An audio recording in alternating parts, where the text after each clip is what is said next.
Bonjour à tous, bienvenue sur le plateau de KTO pour cette nouvelle édition de Face aux chrétiens avec La Croix, Radio Notre-Dame et RCF. Notre invité aujourd'hui est Nicolas Dupont-Aignan. Bonjour. Bonjour. Merci d'avoir accepté notre invitation. Vous êtes député de l'Essonne et vous présidez le mouvement Debout la France. Vous êtes gaulliste, vous êtes souverainiste, vous prônez la sortie de l'euro, on le voit, vous occupez à droite une place singulière. Vous nous en direz plus. Nous allons procéder avec vous à une mise en perspective de l'actualité. Vous serez interrogé dans cette édition de Face aux chrétiens par Laurent de Boissieu pour La Croix. Bonjour. Bonjour Laurent de Boissieu. Par Louis Dauphren pour Radio Notre-Dame. Bonjour. Et par Véronique de la Maisonneuve pour RCF. Bonjour. Bonjour Véronique de Maisonneuve. Une première question vous est posée par Laurent de Boissieu pour La Croix. Alors vous êtes parvenu aujourd'hui à être installé dans le paysage politique français, notamment avec une candidature à l'élection présidentielle. Debout la France présente des candidats aux différentes élections. Mais il y a un peu un plafond de verre que vous n'avez pas dépassé électoralement pour l'instant. Est-ce que, pour avoir une dimension supplémentaire aujourd'hui, il ne vous faudrait pas trouver un partenaire, soit un retour dans une nouvelle UMP, ce qui va être le parti qui va succéder à l'UMP, soit le Rassemblement Bleu Marine, créé par Marine Le Pen. Est-ce que vous pouvez rester seul ? Mais Nicolas Dupont-Aignan, vous sentez-vous seul ? je ne me sens pas seul.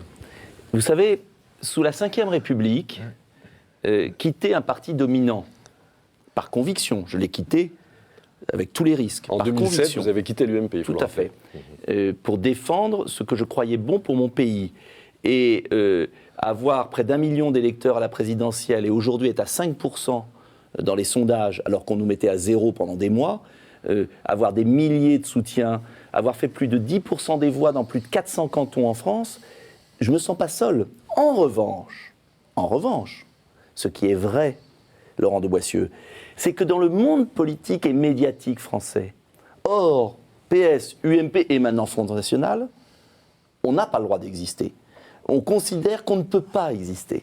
Et je suis au contraire absolument convaincu que les Français ne veulent pas revoir en 2017 le trio infernal. C'est-à-dire, d'un côté, ceux qui nous gouvernent depuis 20 ans et qui ont lamentablement échoué, parce qu'ils sont prisonniers d'intérêts qui ne correspondent pas à ceux du peuple français. Et les Français le savent, c'est le PS et l'UMP.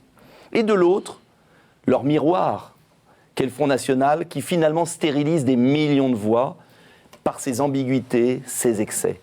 Et tout mon combat politique, justement, difficile, bien sûr, je ne vais pas vous dire que c'est facile, avec ceux qui m'accompagnent, c'est d'offrir une alternative au système sans tomber dans les extrêmes. Qu'est-ce qui vous différencie, non pas du Laurent Front Boissieu. National, c'est un historique différent, mais de Florian Philippot, par exemple, dont la ligne est reprise par Marine Le Pen. Alors, on passe la frontière, Nicolas Dupont-Aignan.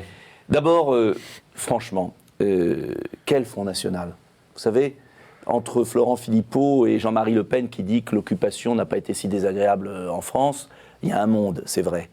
Moi, je veux tourner la page. Nous voulons tourner la page, et c'est vrai que le Front National aussi. Et je ne vais pas passer ma vie à m'excuser de cela. Le Front National veut tourner la page de 20 ans d'échecs. À Debout la France, nous aussi, nous voulons tourner la page. En revanche, nous ne la tournerons pas de la même façon que le Front National parce que nous sommes gaullistes, parce que nous sommes républicains, parce que nous n'avons aucune ambiguïté, parce que nous sommes des gens sérieux, modérés. Premier point. Et deuxièmement, moi je ne veux pas écrire la même page demain que le Front National. Et je veux dire, quand on regarde le projet de la participation que je développe, quand on regarde le projet pour la famille, quand on regarde le projet économique, moi je veux pas revenir au collectivisme de 81, je crois qu'il y a une société de responsabilité.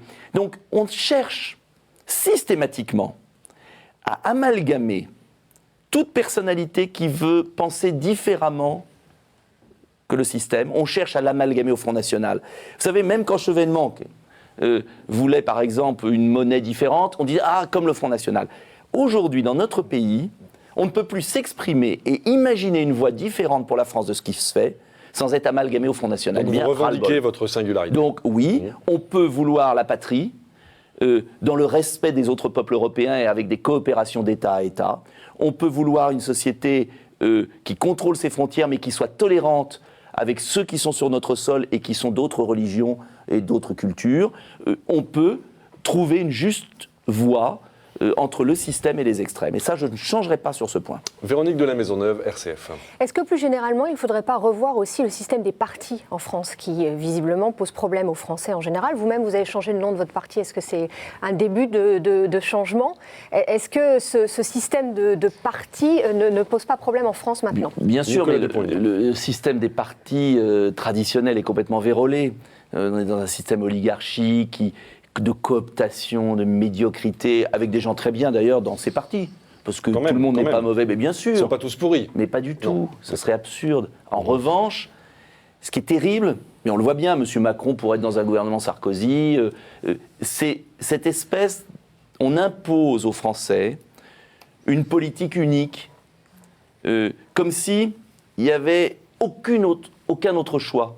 Et toute personne qui dit « attention, on pourrait faire autrement », il y a une autre voie possible, immédiatement est caricaturée. C'est pas possible. Et on voit bien que l'abstention progresse à chaque échéance. Vous me parliez tout à l'heure du Front National, pour finir le sujet. Tout le monde a dit Marine Le Pen, 25%, mais en nombre de voix, elle est à 4,5 millions aux européennes contre 6,5 millions à la présidentielle. Donc on voit très bien que les Français se cherchent, ne veulent plus de ceux qui nous gouvernent, sont tentés de protester violemment, mais au fond d'eux-mêmes recherchent une voie sérieuse, une alternative sérieuse, crédible. Et nous sommes dans une phase de transition politique. À plusieurs périodes de l'histoire de France. Non, ce n'est pas une question de numéro.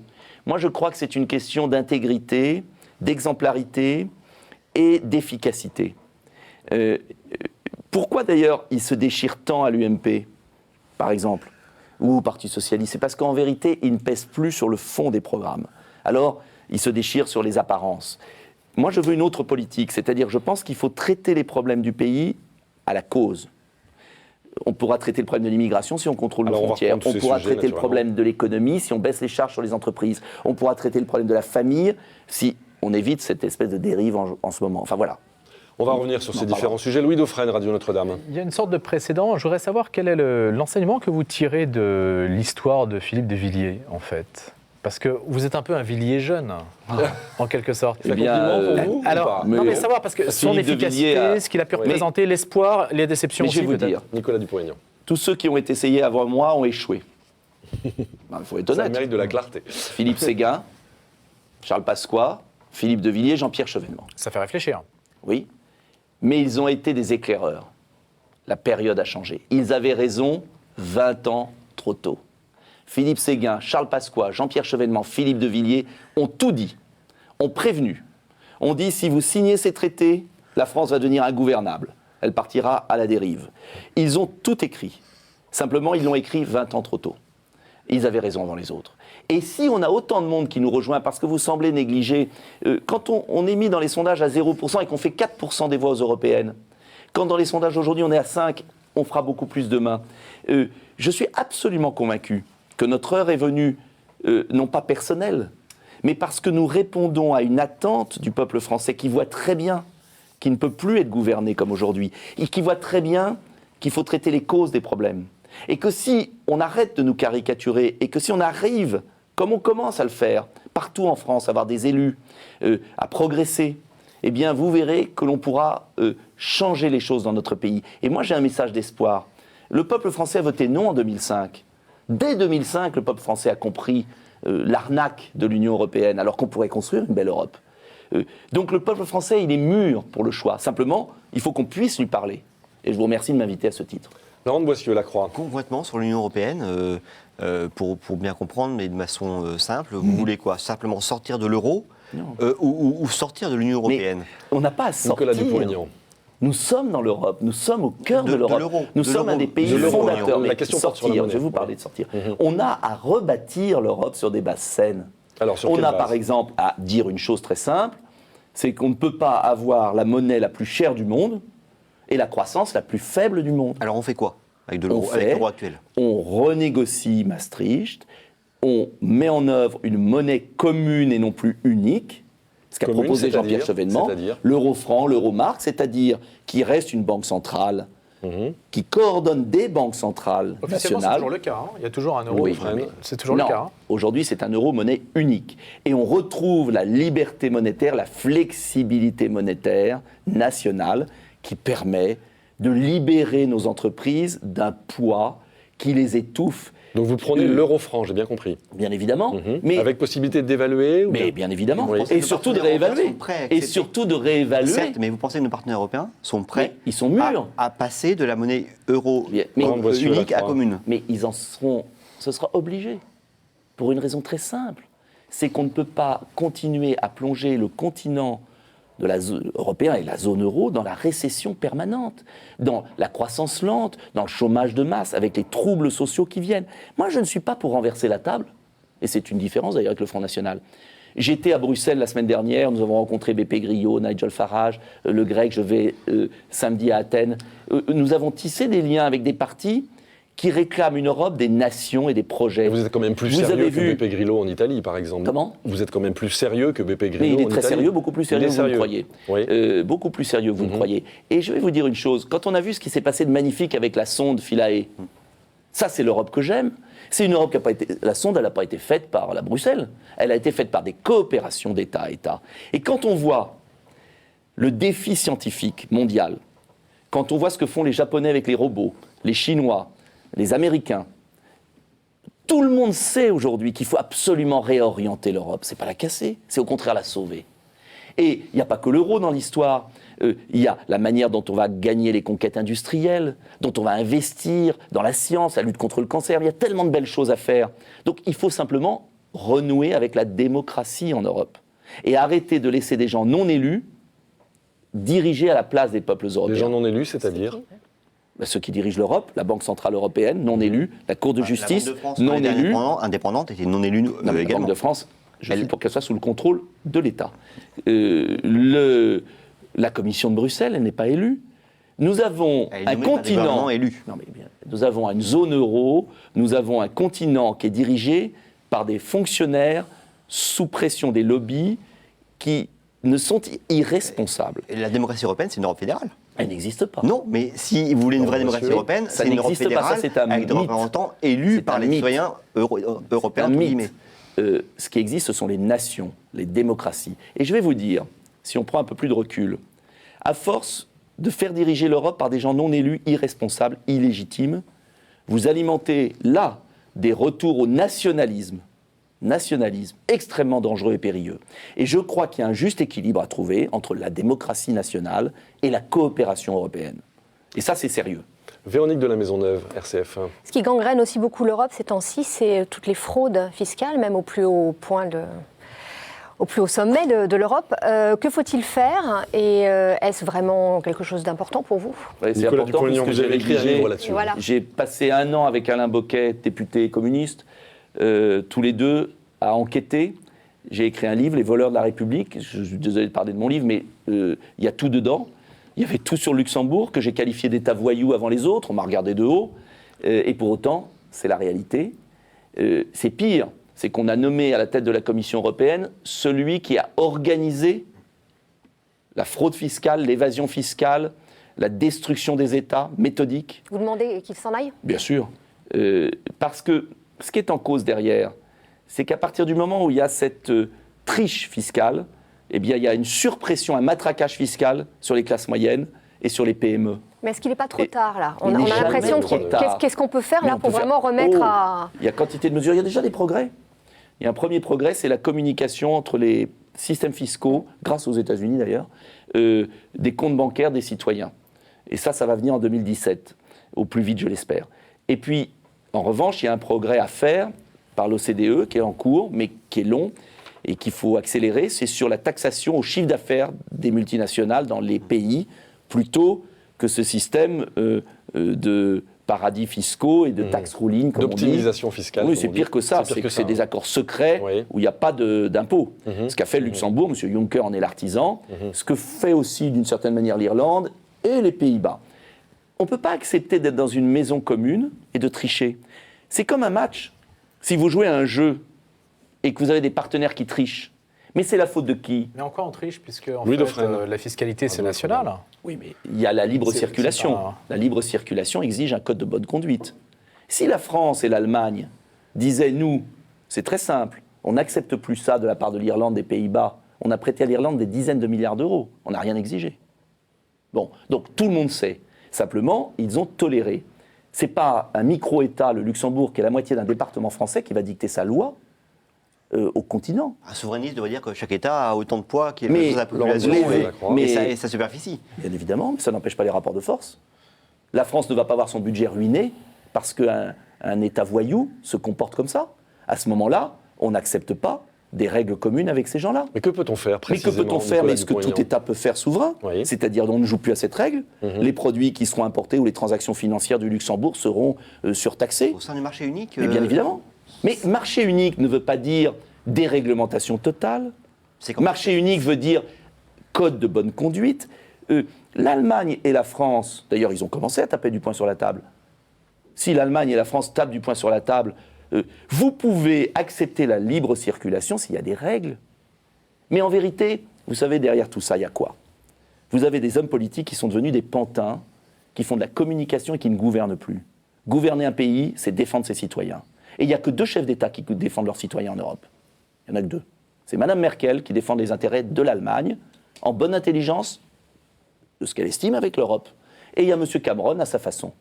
Et le président français, que ce soit M. Sarkozy ou M. Hollande, se sont couchés en permanence devant des intérêts extérieurs. Il ne faut pas s'étonner qu'il y ait autant de chômage, autant d'immigration non contrôlée, autant de désespérance du peuple français. Et il y a une mesure très simple qu'on pourrait prendre, c'est sur les travailleurs détachés.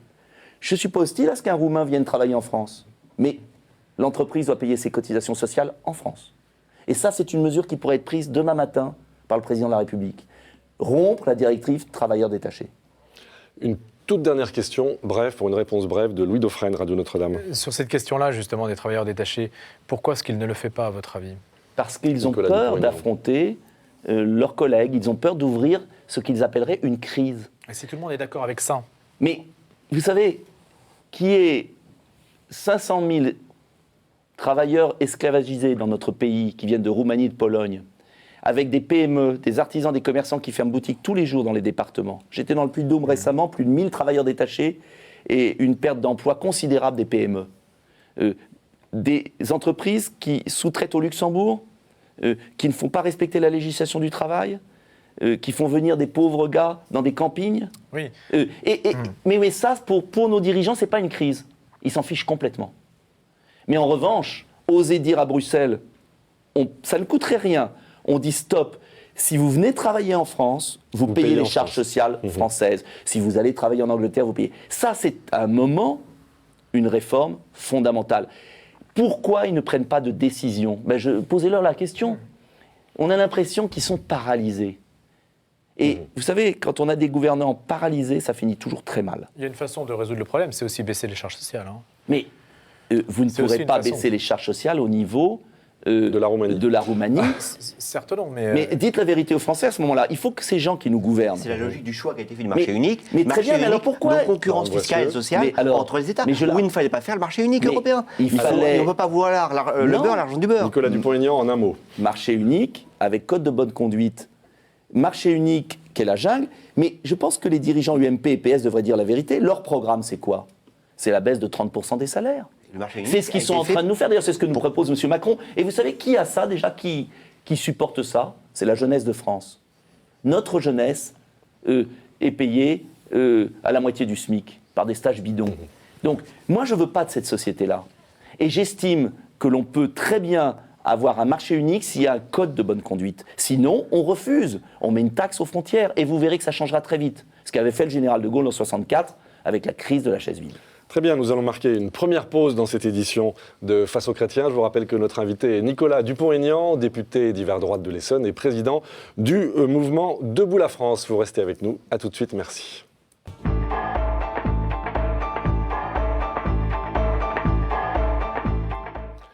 Retour sur le plateau de KTO pour cette édition de Face aux chrétiens. Notre invité aujourd'hui, Nicolas Dupont-Aignan, député de l'Essonne et président du mouvement Debout la France. Il est interrogé par Laurent de Boissieu pour La Croix, par Louis Dauphren pour Radio Notre-Dame et par Véronique de la Maisonneuve pour RCF. C'est Louis Dauphren qui ouvre le feu de cette deuxième partie pour Radio Notre-Dame. Samedi dernier, Nicolas Sarkozy s'est rendu au meeting de Sens commun. Il a prononcé le mot abrogation au sujet de la loi Taubira. Je voudrais savoir ce que vous en pensez et d'une certaine façon, comment vous regardez cette force vive des partis politiques, peut-être de droite de demain, qui est représenté par cette foule de jeunes qui a entre 18 et 25 ans. Est-ce que vous ne pensez pas que là, il y a un vivier? Et comment faire pour essayer de l'attirer, ce vivier-là? Est-ce qu'il va nécessairement tomber dans l'escarcelle de l'UMP? Nicolas Dupont-Aignan. D'abord, quand je répondais à madame sur les partis politiques, sur le fait que la France bouge, qu'il y a une immense aspiration à un vrai changement, ces millions de personnes qui ont manifesté pour leurs valeurs, c'est un signe de cette aspiration. Et c'est un signe que les vieux partis n'y répondent pas. Et la comédie qu'on a pu voir samedi, où un ancien président de la République, chef d'État, change d'avis en cours de route sous la pression des applaudissements ou des huées. Il a cédé au peuple, là? Il a cédé à la foule, à votre avis? Je ne sais pas, mais tout ça me donne une impression médiocre, parce que je crois que ce n'est pas digne vis-à-vis de ceux qui ont manifesté. Moi, j'ai toujours eu une position claire, et pas depuis un an. Je me souviens avoir donné des interviews en 2007 sur ce sujet, 2007. Ma position claire, que j'ai toujours eue, je n'en changerai jamais, c'est que l'égalité des adultes est légitime, et l'aspiration des couples homosexuels à voir reconnaître leur union est légitime. Qu'en revanche, je n'accepterai jamais le droit à l'enfant, et voilà pourquoi je suis hostile à l'adoption, à la filiation, à la PMA et à la GPA pour les couples homosexuels. Donc l'abrogation. Attendez. Les deux mariages. Alors expliquez-nous. Parce que les deux mariages, je n'ai rien compris. Expliquez-nous. Ça veut Vous dire. abrogez deux mariages, Alors, vous faites quoi? Non, c'est très simple. Je change la loi, je la change, je la modifie. Le Parlement français modifie la loi. Les lois sociétales ont été modifiées. Il n'y a pas de drame à cela. Donc vous la modifiez On peut la comment? modifier. Et on la modifie en la clarifiant. L'union de couples homosexuels, oui. La filiation, l'adoption, la PMA, la GPA, non. C'est simple. Il n'y a pas besoin. Et sur ce projet, on pourrait même faire un référendum. Il y aurait 90% des Français favorables. Autant ceux qui ont manifesté qu'une grande majorité de couples homosexuels qui ont souhaité solenniser leur union. Donc pourquoi se déchirer? Donc ça nous fait deux mariages quand même, non? Pourquoi deux mariages? Non. Non, il y a. Non. C'est pas la question de mariage. Je dis l'union, oui. Donc l'union civile. L'adoption, je répète. Enfin, j'ai été clair. C'est tellement simple. C'est tellement simple. C'est une solution de compromis. Sauf que si c'est ce que l'UMP proposait en 2007, Laurent de Boissieu. l'UMP ne l'a pas fait. Mais et maintenant, c'est on pas part- mais moi, Non, je suis c'est pas plus non, UMP, non, monsieur de Boissieu. et donc, Mais ils j'ai sont bien plus compris. crédibles. Mais on part d'un état, l'état des lieux, où des couples homosexuels, aujourd'hui, ont le mariage, le mot mariage et l'adoption qui leur sont ouvertes. Et aujourd'hui, Mais c'est ce qu'on peut même s'ils auraient modifier. peut-être accepté simplement une union civile, Oui. aujourd'hui, ils ne veulent pas de ce qu'ils Mais considèrent un retour en arrière. Attendez. J'ai une autre conception du gouvernement de la France. Voilà. Il n'y a pas d'un côté à céder à des groupes de pression, et de l'autre à d'autres. On est en République, il y a une démocratie. Moi, je propose un projet politique. Voilà, point. Dans mon projet politique, tout le monde sait qu'il y a toujours eu l'union des couples homosexuels et qu'il n'y a pas la filiation, l'adoption. Et je vais vous dire une chose, et vous le savez, c'est que j'ai été manifesté la seule fois, c'est la dernière fois. Pourquoi? Parce qu'il y a la dérive abominable, pour moi, de la marchandisation du corps de la femme et de l'enfant. L'idée qu'on puisse acheter un enfant, l'acheter sur catalogue, le faire fabriquer en Inde ou ailleurs, pour moi, est quelque chose d'abominable. Et j'ai été dans la rue parce qu'il n'y avait aucune ambiguïté sur ce combat. Et je n'ai pas été à la première manifestation, je le dis, parce qu'il y avait une ambiguïté. Il y avait des gens qui manifestaient sincèrement pour une solution de compromis, puis il y en a d'autres qui manifestaient absolument contre toute union de couples homosexuels, et je pense que c'est absurde. Voilà. Donc, moi, j'ai une position modérée. Quand on a une position modérée, on en prend plein la figure des uns et des autres. Mais Véronique. c'est la vie, et j'assume mes positions. Moi, je ne change pas d'avis dans un meeting ou dans une réunion. Véronique de la Maisonneuve, RCF1. Pour continuer sur ces questions éthiques, concernant la fin de vie, à votre avis, est-ce qu'il faut assouplir la loi Leonetti, la revoir? Est-ce que vous êtes d'accord pour que des personnes qui le souhaitent puissent, en France, choisir leur fin de vie? Je suis extrêmement sceptique, prudent sur ce sujet. Je pense qu'on n'a pas le droit d'organiser cela et de légiférer là-dessus. Je pense qu'on va trop loin. Je pense que la loi Leonetti était une bonne loi de compromis, et je me méfie beaucoup d'une espèce d'organisation d'euthanasie, il faut appeler un chat, d'euthanasie légère, je dirais, si je peux m'exprimer ainsi. Donc moi, je suis assez prudent, je me méfie beaucoup des conséquences de cela. Voilà. Alors, est-ce qu'il faut aménager ? Chacun en conscience peut le dire, mais moi, je suis très prudent et plutôt favorable au statu quo. La loi Leonetti. J'aimerais d'ailleurs, entre parenthèses, parce qu'on en parle très peu, que l'on améliore les soins palliatifs. Nous sommes un pays qui a beaucoup de retard dans ce domaine. Beaucoup de Français meurent dans des souffrances abominables, encore. Des choses simples, je me bats beaucoup dans mes hôpitaux, dans mon coin, pour que... voilà, dans l'Essonne, il faut... Dans l'Essonne, pour qu'il y ait des équipements nécessaires. Vous le savez, on manque d'équipements médicaux tout simples, pour apaiser, que chacun puisse partir dans la dignité. Voilà. Mais attention à ne pas ouvrir une porte. Attention. Laurent de Boissieu-Lacroix. Vous parlez des hôpitaux, on sait bien qu'il y a des problèmes de budget, public au sens large, y compris État et sécurité sociale. Concrètement, est-ce qu'il faut revoir le mode de financement, notamment face à l'investissement de la population, de tout ce qui est les branches sociales ? Est-ce qu'il faut créer une branche dépendance ? Oui. Parce que demain, c'est une question qui va se poser. Qu'est-ce que concrètement Debout la France et vous-même proposez ? Alors, nous avons beaucoup travaillé là-dessus. Moi, je suis pour qu'on clarifie les choses, parce que quand il y a opacité, il y a gaspillage. Il y a des choix à faire. Et je pense qu'il faut créer une vraie branche dépendance, qu'il faut absolument travailler sur des maisons de retraite publiques, car je n'accepte pas que la seule issue soit des maisons de retraite privées qui font de l'argent. C'est un secteur qui prolifère en ce moment, oui, effectivement. Qui font de l'argent. On va appeler un chat, alors c'est leur choix. Mais parce que, encore une fois, on n'a pas su réformer la sphère publique. Pourquoi, dans notre pays, n'aurait-on le choix qu'entre la gabegie publique et le profit privé ? Lorsqu'on a changé de nom de Debout la France, chaque fois j'essaye d'écrire mes discours, je suis peut-être un des rares dans le monde politique à écrire moi-même mes discours, à y passer beaucoup de temps. Je crois qu'il y a une société de participation. On me présente toujours sur la souveraineté. Oui, parce que la souveraineté, je pense que... Mais vous êtes gaulliste, et puis il faut qu'un président de la République, un Parlement ait les moyens de gouverner. Sinon, il ne sert à rien, et c'est ce qu'on voit aujourd'hui. Bon. Mais je ne veux pas récupérer la souveraineté, c'est là où il y a une page différente du Front National d'ailleurs. Je ne veux pas récupérer la souveraineté pour simplement dire « je suis français ». C'est pas ça l'enjeu. C'est quel modèle on propose aux Français. Et je pense qu'entre la jungle ultralibérale et l'assistanat socialiste, il y a une voie à bâtir, qui a été complètement laissée de côté en jachère par nos hommes politiques. L'UMP veut faire un programme, allez, c'est plus libéraux que moi, faut souffrir. Bon, très bien. Et alors, après Madame Le Pen, d'ailleurs, plus que les socialistes presque, c'est le collectivisme. Entre les deux, il y a une société de participation. Le mot de participation, il est très important. Participation dans l'entreprise, actionnaire de son entreprise, développement des sociétés coopératives qui ont de bons résultats économiques. Participation en étant propriétaire de son logement.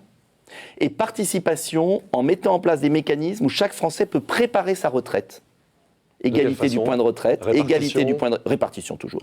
Mais égalité du point de retraite public-privé et branche dépendance. Car on arrive à une situation terrible. Et dans 10 ans, ce sera le problème. D'inégalité. Mais attendez. Qu'est-ce que vous dites aux fonctionnaires, par exemple, qui sont attachés à leur régime ? Non, mais les régimes, il faut l'égalité, c'est tout. Je demande l'égalité, la mise à plat. Entre tous les Français. Je ne suis pas anti-fonctionnaire, je demande la mise à plat. Non, mais je parlais de la dépendance.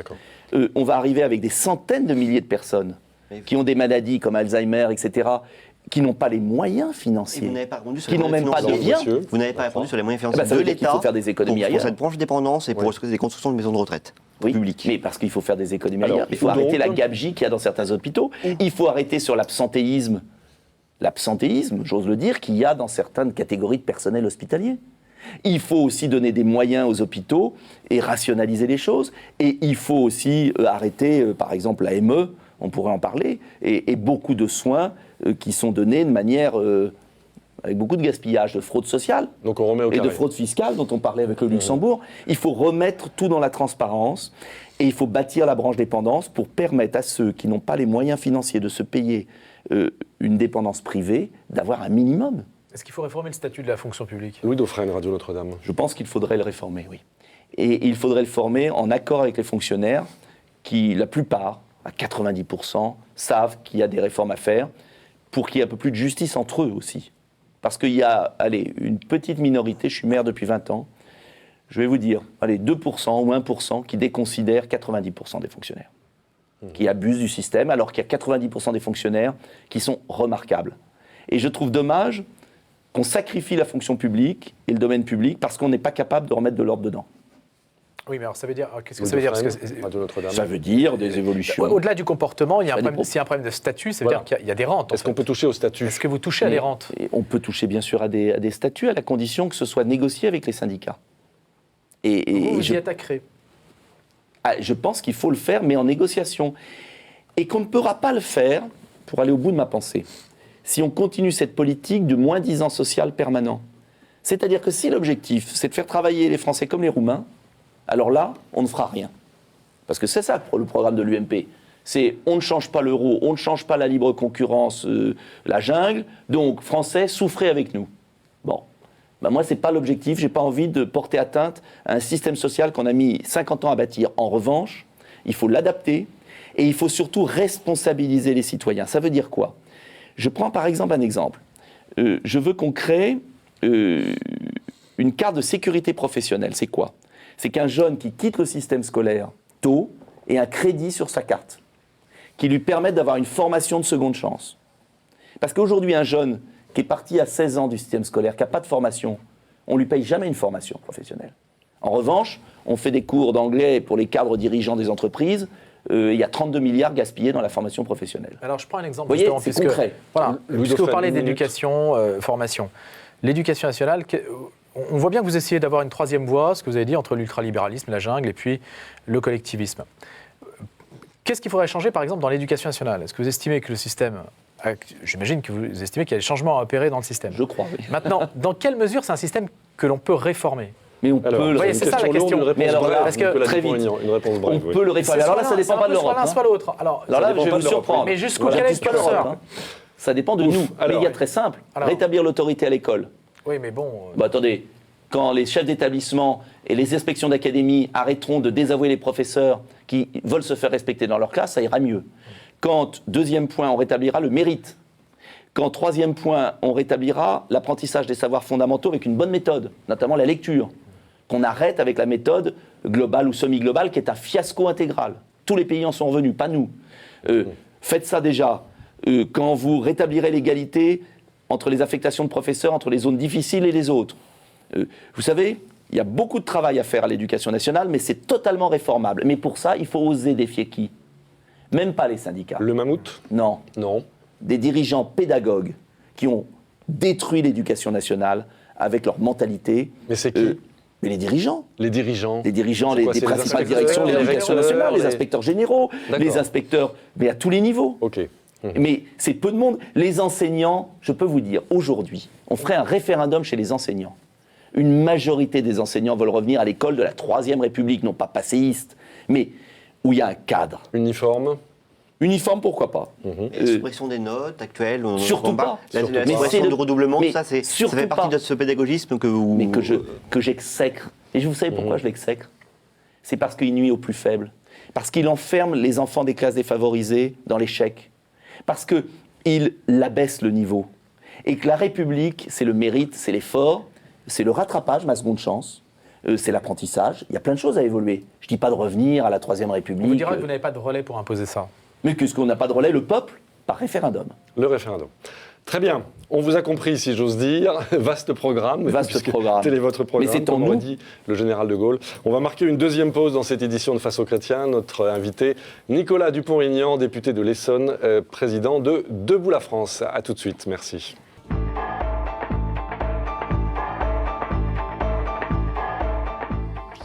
Retour sur le plateau de KTO pour cette édition de Face aux Chrétiens. Notre invité Nicolas Dupont-Aignan, député de l'Essonne, président du mouvement Debout la France. Il est interrogé par Laurent de Boissieu pour La Croix, Louis Dauphren pour Radio Notre-Dame et Véronique de la Maisonneuve pour RCF. C'est Véronique de la Maisonneuve qui pose la première question de cette dernière partie de Face aux Chrétiens. Un deuxième Français a été identifié dans cette fameuse vidéo dont on parle beaucoup de djihadistes qui ont décapité de nombreux soldats et cet Anglais. On parle de un peu plus de 1000 Français. On sait très bien que le chiffre doit être certainement beaucoup plus fort. Alors, que faut-il faire quand ceux qui sont partis reviennent, quand ils ont la chance de revenir, et surtout en amont pour empêcher ce type de phénomène qui prend de l'ampleur. Nicolas Dupont-Aignan.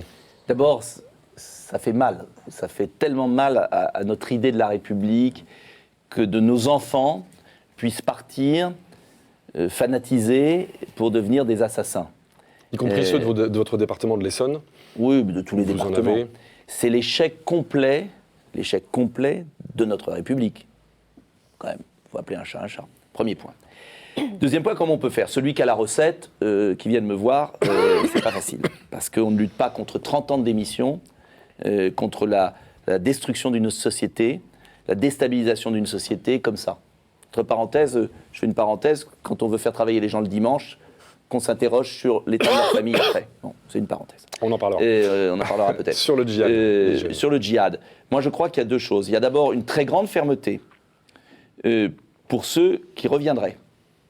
Alors, première chose, qu'est-ce qu'on fait? et je propose, là je l'ai dit 100 fois, d'échéance de nationalité pour les binationaux, car celui qui a une double nationalité et qui part combattre la France, parce qu'il va combattre la France, maintenant que la France est engagée là-bas, et égorger des otages, donc c'est pas un acte de guerre, c'est un acte lâche, hein. C'est pas un combat, c'est un acte lâche. Celui-là n'a plus le droit d'être français. Et je ne vois pas au nom de quoi on ne peut pas prononcer cette déchéance de nationalité pour les binationaux. En revanche, on n'a pas le droit pour les nationaux. Contraire à toutes les... Parce qu'on ne peut pas créer des apatrides. Créer des apatrides, voilà. C'est pas possible, donc. Et là, je propose une mesure qui va faire parler, sans doute, mais je le fais volontairement, je propose l'éloignement et l'incarcération pour une durée définie par la justice. Et je propose, et j'ai proposé, de créer un centre de détention à Cayenne. Pourquoi Cayenne? Parce que c'est symbolique de la volonté de la société de se défendre et de dire à un moment donné, vous voulez revenir, vous voulez partir, vous ne reviendrez pas comme ça. Et on ne laissera pas des bombes volantes sur le territoire national, on isolera, loin de la métropole, loin des autres territoires d'outre-mer aussi, à Cayenne, dans un centre de détention, bien sûr il ne s'agit pas du bagne, mais il s'agit d'un centre de détention qui permettra de purger une peine et d'avoir une rééducation progressive. Sur la peine, on peut comprendre une peine, oui. Un emprisonnement, mais la rééducation, ça peut être quoi avec ces gens-là? Ça veut dire, comme tout prisonnier, parce que le type qui assassine et qui torture des gens, c'est tout le drame mais là, de l'assassin. Vous les mettez ensemble, Je dis qu'il faut une mesure d'assignation à résidence dans un territoire éloigné, de manière à marquer le coup et à signifier à ces jeunes que quand on part là-bas, ce n'est pas quelque chose d'anodin. Si la société n'est pas capable de dire, là, il y a une limite à ne pas franchir, comment voulez-vous que des jeunes déjà déstructurés, parce que pour partir là-bas, il faut être déstructuré, sensibles à une démarche sectaire, réagissent? Il faut que la société ait un geste fort. Et ça ne veut pas dire, j'ai lu que je proposais Guantanamo. Non, je ne propose pas une justice d'exception. Vous tenez à une base judiciaire mais bien évidemment, légale. Je propose une base judiciaire légale, mais je dis que le gouvernement devrait proposer une loi beaucoup plus ferme que ce qu'il a proposé jusqu'à maintenant. C'est important la loi Cazeneuve aussi. ne va pas assez loin. Pas assez loin. C'est important aussi parce que vous avez bien vu ce qu'il cherche à faire. Il cherche à nous entraîner vers la guerre de civilisation. Et moi, je ne crois pas à la guerre de civilisation. Mais c'est ce qu'il cherche. Vous avez des millions de Français de confession musulmane qui pratiquent leur religion dans la tolérance et l'ouverture aux autres. Et je tiens à le dire. Je suis élu de banlieue. J'ai été, comme tous les ans, à la mosquée de Vigneux, de Montgeron. Je connais mes concitoyens qui sont de confession musulmane. Ils ne feraient pas de mal à un agneau. Et si l'État, si la République n'est pas ferme vis-à-vis de ces fanatiques, ces égorgeurs, obligatoirement dans la société française, l'amalgame va se faire. Et c'est ce qu'ils cherchent. C'est déjà le cas entre nous. Oui, mais c'est ce qu'ils cherchent. Ils cherchent à nous déstabiliser en cassant notre modèle laïque, républicain, de cohésion. Comment faire pour qu'on n'aille pas vers cet amalgame, justement? Eh bien, je pense qu'il faut aussi revoir le fonctionnement du culte musulman en France. Je l'avais proposé il y a longtemps. Je pense qu'on devrait interdire les aides étrangères, que les imams doivent être formés dans notre pays. À l'université? Vous savez, les rois ont mis des siècles à faire en sorte que Rome n'ait pas trop d'influence sur notre Église. Ensuite, Napoléon. Sur notre République, plutôt. Oui, Ouais. mais enfin, quand il y avait les nominations, oui, vous savez comment ça s'est fait. Ça a été tendu quand même à certains moments. Et puis, je parle avant la loi de laïcité, je parle. Vous savez comment ça s'est Les fait. investitures. Qui peut Les former investitures. Qui peut former Dernier point. les imams Napoléon, avec la religion juive, a organisé les choses. De manière à ce que cette religion puisse exister dans notre pays dans le respect des lois de la République. Il y a une très belle prière à la République, à la synagogue, tous les ans pour Kippour. Et pourquoi ne ferions-nous pas la même chose? C'est une obligation avec la religion musulmane. Plus de laïcité, mais une organisation des Si, religions une par l'État. laïcité, si. Si l'État organise les religions, ce n'est plus la séparation. Attendez. Laurent de Boissieu, On a Nicolas écrit là-dessus. J'ai fait 37 propositions. Nos téléspectateurs pourront retrouver, nos auditeurs, nos propositions sur notre site deboutLaFrance.fr. 37 propositions. Je dis simplement, par exemple, que l'argent de l'étranger ne doit plus rentrer en France. Je dis qu'il faut former les imams et en peut les France, former mais il y a Qui des instituts Qui qui ont déjà été lancés par Dominique de Villepin, qui avait fait un vrai travail. Nicolas Sarkozy avait L'Institut commencé un catholique, travail. c'était l'Institut catholique, Jean-Pierre oui. Chevènement. C'est toujours l'Institut catholique. C'est Oui. toujours l'Institut catholique Jean-Pierre qui fait. C'est un Chevènement. paradoxe quand même, que les catholiques forment Mais les imams musulmans. qu'importe les paradoxes. Parce que la République y Mais attendez. répugnerait. Et je crois qu'il y a une phase transitoire où la République doit se mêler des affaires religieuses, non pas pour porter atteinte à la laïcité, mais au contraire pour lui permettre de s'appliquer totalement. C'est essentiel pour la réconciliation nationale. Moi, je veux la réconciliation. Je ne rentrerai jamais, je ne mettrai jamais d'huile sur le feu parce que c'est un enjeu majeur. Il y a un enjeu économique majeur pour notre pays et il y a un enjeu de cohésion sociale et nationale. En tant que maire, une question très Oui. concrète Laurent qui se Boissieu-Lacroix. pose. Les mères d'enfants qui sont voilés, qui accompagnent les sorties scolaires, doivent-elles pouvoir rester voilées ou non, Non. lorsqu'elles accompagnent les Pour élèves? moi, Dupont-Aignan. on doit abandonner les signes ostentatoires. Y compris pendant les sorties scolaires. Oui, c'est ma conviction. Maintenant, Et c'est- ce n'est pas le cas de Madame. Ce que je reproche Les au barbes ministre. aussi, les barbes. Qu'est-ce qu'on fait? Je ne vais pas rentrer là-dedans pour l'instant. C'est compliqué quand on est C'est compliqué. En tout cas, je vais vous dire, je reproche à Madame la ministre de l'Éducation nationale de ne pas faire preuve de clarté. Je trouve honteux de se dire aux enseignants débrouillez-vous. Qu'elle assume sa position. Si elle dit oui, elle dit oui. J'y suis hostile, mais je la respecte en démocratie. Mais le côté, allez, vous vous débrouillez, vous les enseignants, est-ce qu'ils imaginent les tensions qu'il y a? Mais je vais vous dire, je suis maire depuis 20 ans, avec un peu de bon sens, on arrive... Moi, j'ai une communauté musulmane dans ma ville, j'ai une synagogue, j'ai 3 églises, et j'ai tout fait pour qu'ils aient leur lieu de culte, un petit lieu de culte qu'ils ont acheté. J'ai organisé les choses avec eux, et ça se passe très bien. Et à un moment, il y a eu quelqu'un d'un peu fanatisé, du moins un peu bizarre, et voilà, nous avons fait en sorte que les choses se passent bien. Ça veut dire quoi? Ça veut dire que si chacun y met du sien, et que la République est ferme sur ses valeurs, je suis convaincu qu'on peut y arriver. En revanche, si la République est faible, comme elle l'est depuis 20 ans, si on laisse l'argent de l'étranger, si on laisse des fanatiques prêcher dans nos mosquées, et si on fait un numéro vert, et qu'on dit qu'on va faire une cellule psychologique pour ceux qui rentrent du djihad, ah bah, il est sûr qu'on va avoir un conflit de civilisation en France. Les prêches en français, dernière question sur ce... J'ai toujours proposé, prêches en je l'ai français. demandé. La prière, qu'on soit clair, parce que j'ai beaucoup étudié ces questions. La prière, peut-être, bien évidemment, il y a des prières en latin, il y a des prières en hébreu. La prière La prière est dans peut la être langue du choix de la religion. Mais le prêche devrait être en français, bien sûr. Et on peut imaginer l'appel du muezzin en France, en français. Qu'est-ce que vous diriez en tant que maire? J'y serais hostile. D'ailleurs, souvenez-vous, quand Napoléon a mis en œuvre les synagogues, il a demandé que les façades des synagogues soient d'architecture française. Et je ne vois pas ce qu'il y a de choquant Pour les à mosquées ce que, bien évidemment, il n'y a rien de choquant à ça. Véronique de la Maisonneuve, RCF. On doit pouvoir pratiquer sa foi dans notre pays de manière paisible, dans le respect de ce qu'est la France. Pays laïque d'origine chrétienne.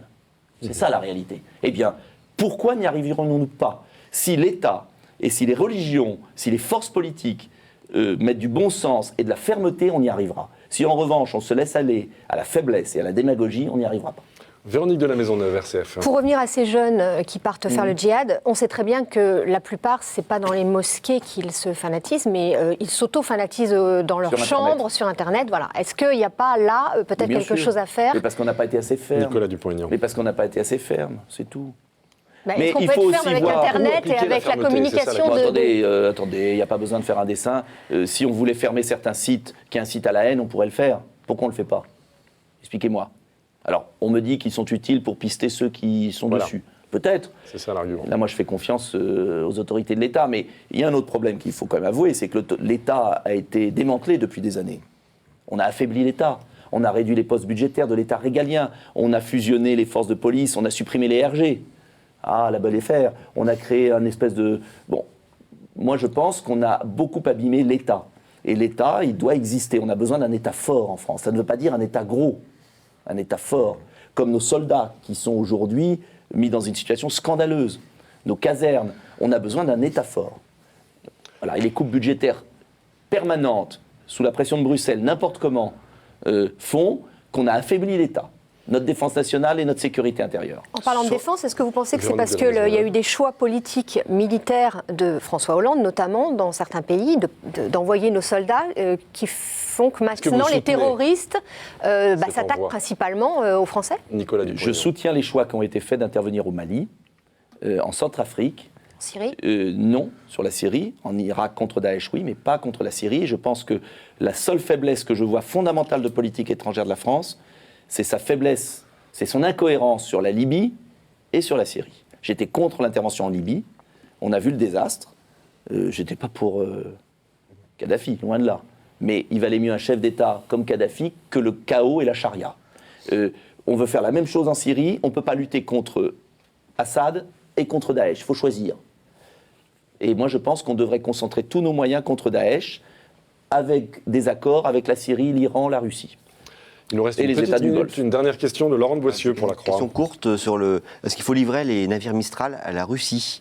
Oui. Et les tensions sont alors, Oui. très fortes en ce moment.